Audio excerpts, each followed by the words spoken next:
warahmatullahi wabarakatuh. Saya Diah Maya Puspa dari Prodi Perbankan Syariah 4A. Di sini saya membuat video ini untuk memenuhi tugas UAS mata kuliah kebijakan fiskal. Nah, video ini membahas tentang implementasi zakat sebagai salah satu komponen kebijakan fiskal. Jadi, simak video ini sampai selesai ya.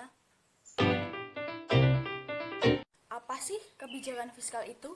Kebijakan fiskal merupakan salah satu kebijakan yang ditetapkan oleh pemerintah untuk mengelola suatu perekonomian melalui penerimaan dan pengeluaran suatu negara. Jadi, pemerintah itu telah membuat rancangan anggaran pendapatan dan belanja negara atau RAPBN setiap tahunnya untuk mengetahui bagaimana tingkat perekonomian di suatu negara. Lalu apa sih tujuan pemerintah menciptakan atau menetapkan kebijakan fiskal ini? Pemerintah menetapkan kebijakan fiskal ini untuk menstabilkan ekonomi.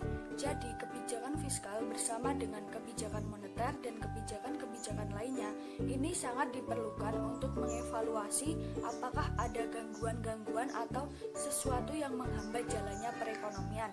Kenapa? Karena sistem ekonomi kapitalis atau sistem ekonomi konvensional ini sangat membutuhkan atau sangat bergantung pada mekanisme pasar, sehingga kebijakan fiskal ini sangat diperlukan atau sangat penting untuk mengetahui tingkat mekanisme pasar sehingga perekonomian ini bisa berjalan dengan lancar. Nah, dalam ekonomi konvensional, selain untuk menstabilkan ekonomi, kebijakan fiskal ini juga bertujuan untuk mencapai pertumbuhan ekonomi, kemudian mengalokasikan sumber daya ekonomi secara efisien dan mendistribusikan harta dengan cara yang sesuai. Jadi, pemerintah ini menetapkan kebijakan fiskal untuk mempengaruhi tingkat pendapatan nasional, kemudian kesempatan kerja, investasi, dan juga distribusi penghasilan.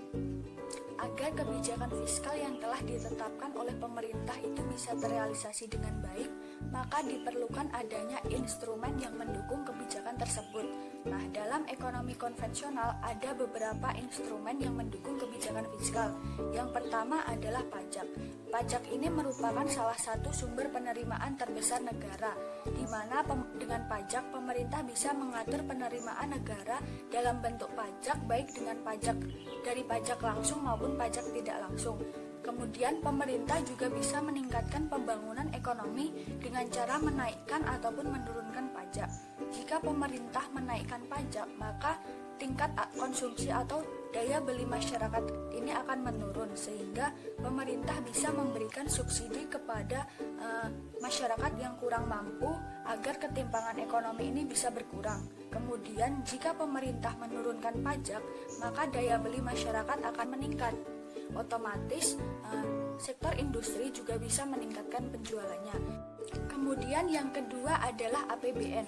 Nah, APBN ini merupakan kumpulan dari berbagai macam pengeluaran negara yang di dalamnya itu terdiri dari pengeluaran negara untuk pembangunan infrastruktur, kemudian fasilitas umum, hingga biaya operasional pemerintah. Penerapan kebijakan fiskal dalam ekonomi konvensional dan ekonomi Islam tentunya sangat berbeda. Walaupun tujuannya sama-sama untuk menstabilkan ekonomi dan mencapai kesejahteraan masyarakat, tetapi ada perbedaan. Dalam ekonomi konvensional, kebijakan fiskal ini merupakan suatu kebutuhan yang diperlukan untuk memulihkan ekonomi yang mengalami penurunan akibat adanya krisis, dan juga untuk menggenjot perekonomian supaya tercapai pertumbuhan ekonomi yang positif. Sedangkan dalam ekonomi Islam, kebijakan fiskal ini tidak hanya untuk pemulihan ekonomi saja, tetapi juga sebagai sarana untuk meningkatkan kesejahteraan masyarakat dengan tetap mempertahankan keseimbangan antara nilai-nilai material dan juga nilai-nilai spiritual. Nah, dalam ekonomi Islam ini ada beberapa tujuan kebijakan fiskal yang hendak dicapai. Yang pertama, sistem ekonomi Islam ini menghendaki adanya kesetaraan kekayaan yang demokratis, di mana prinsipnya kekayaan itu seharusnya tidak hanya beredar di kalangan orang-orang kaya saja, melainkan semua kalangan masyarakat memiliki kesempatan yang sama untuk memperoleh kekayaannya. Kemudian yang kedua, sistem ekonomi Islam itu juga melarang adanya pembayaran utang dengan bunga atau riba, karena di dalam ekonomi Islam itu sendiri tidak ada manipulasi pembayaran sistem utang dengan sistem bunga atau riba itu untuk untuk meningkatkan keseimbangan pasar uang. Kemudian yang ketiga, sistem ekonomi Islam ini juga berkomitmen untuk membantu masyarakat yang kurang berkembang dan menyebarkan Islam seluas-luasnya. Jadi, selain untuk pertumbuhan ekonomi, kebijakan fiskal dalam ekonomi Islam ini juga untuk meningkatkan kesejahteraan masyarakat dengan cara menciptakan distribusi atau menciptakan mekanisme distribusi kekayaan yang adil. Salah satu contohnya adalah dengan distribusi zakat atau pendistribusian zakat. Apa itu zakat? Menurut bahasa, zakat berarti keberkahan dan juga kesucian. Sedangkan menurut istilah, zakat diartikan sebagai harta yang wajib dikeluarkan oleh setiap muslim kepada mustahik dengan syarat harta tersebut telah memenuhi nisab. 8 asnaf yang wajib menerima zakat adalah fakir, miskin, amil, mu'alaf, hamba sahaya, gorim, fisabilillah, dan ibnu sabil. Kemudian, lembaga yang mengelola zakat adalah Basnas. Basnas adalah lembaga pemerintahan yang struktural dan mandiri yang bertanggung jawab langsung pada presiden. Kebijakan fiskal ini memegang peran penting dalam ekonomi Islam, yaitu dengan adanya larangan riba dan kewajiban zakat. Nah, kebijakan fiskal ini telah banyak diterapkan dalam beberapa instrumen penerimaan negara, yaitu seperti yang telah diterapkan dalam lembaga Baitul Mal, di mana di dalam lembaga Baitul Mal tersebut pemecahan masalah yang berkaitan dengan ekonomi ini dilakukan dengan menciptakan pendistribusian zakat atau pendistribusian harta yang adil dan merata. Nah, contohnya itu adalah pendistribusian zakat itu tadi. Zakat yang merupakan komponen utama kebijakan fiskal ini merupakan kegiatan wajib bagi seluruh umat Islam yang berkaitan dengan tingkat ketakwaan seseorang. Zakat atau unsur-unsur zakat ini terkandung dalam kebijakan fiskal seperti halnya adanya komponen yang bersifat wajib dan sukarela yang juga turut membedakan antara kebijakan fiskal dalam ekonomi konvensional dan ekonomi Islam. Tujuan utama kegiatan zakat menurut sudut pandang ekonomi konvensional adalah untuk pendistribusian harta secara adil dan merata serta mengetahui atau menganalisis dampak dari zakat itu sendiri, di mana unsur yang terkandung dalam ekonomi konvensional ini adalah berbagai jenis pajak sebagai penerimaan dan pengeluaran negara.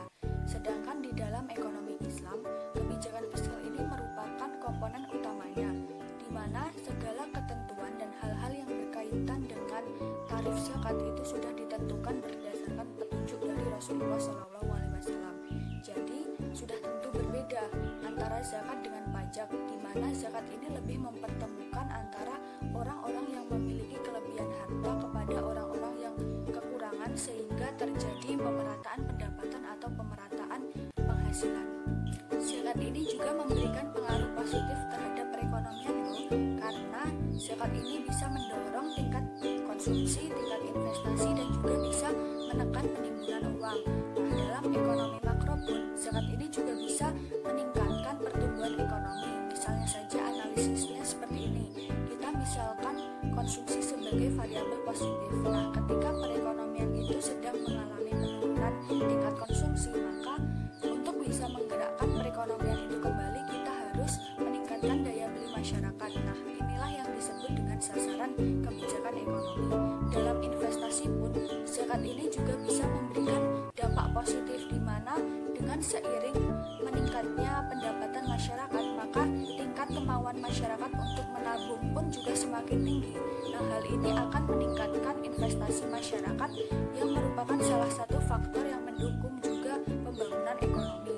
Nah, zakat ini juga bisa menurunkan resiko kredit macet sehingga bisa menolong orang yang terjebak hutang dan juga bisa menurunkan tingkat pengangguran.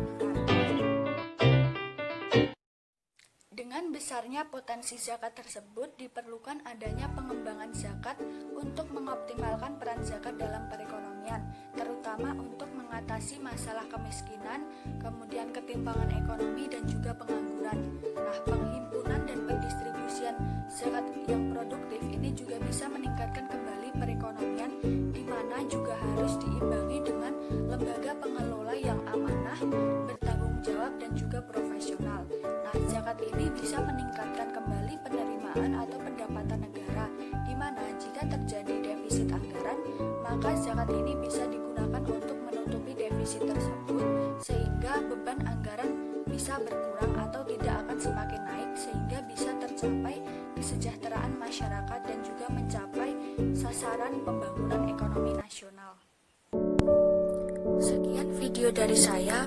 Mohon maaf jika terdapat kesalahan dalam hal pengucapan. Semoga video ini bisa bermanfaat untuk kita semua. Jangan lupa like-nya ya. Terima kasih. Wassalamualaikum warahmatullahi wabarakatuh.